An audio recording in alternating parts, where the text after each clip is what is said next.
Okay. There are 7 tabs on the GUI for the 845. Control, CW, Sweep, Modulation, Reference, Trigger, LF out. The Control tab connects and disconnects the GUI via the Internet. It controls many 845s and selects which 845 is currently being controlled. It allows you to store, name, recall up to 10 complete settings per 845. CW selects the frequency, power, and phase of the RF signal. You can also turn the RF signal on and off. Sweep tab. It selects the sweep mode that you're working at. It could be linear, log, or random.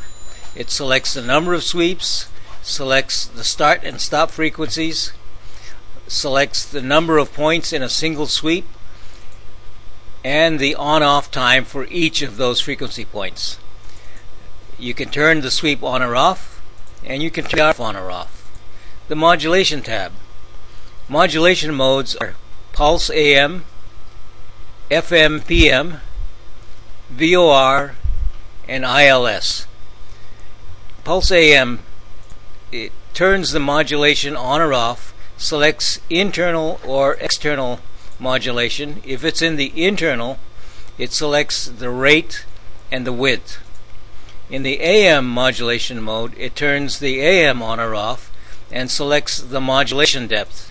It selects whether the AM is internal or external, and if it's internal, it selects either a sine, square, or square wave, and it selects the rate.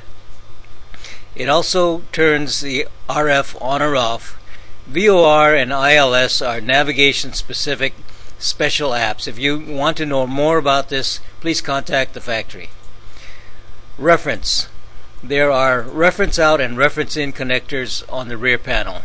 Reference out is a 2 MHz reference. You can enable or disable it. Reference in allows a specific frequency that you can dial up, and the menu will indicate whether it's locked or not. Trigger. Trigger can be a continuous or single triggered event. The trigger can be via your GUI, an external trigger, or a local push button. And we also select the trigger edge in the event that you're using an external trigger. Low frequency out. The menu selects the output of the function out connector on the rear panel. That can be a low frequency generator with a frequency and amplitude that you select, and you can also select whether it's a sine, triangle, or square wave. In the trig mode, the output follows the internal trigger that you are operating in, if you're operating in that mode. And in the PULM mode, the function out connector follows the pulse video signal.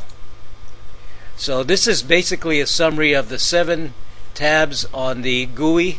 To reiterate, those 7 tabs are Control, CW, Sweep, Modulation, Reference, Trigger, and LF out.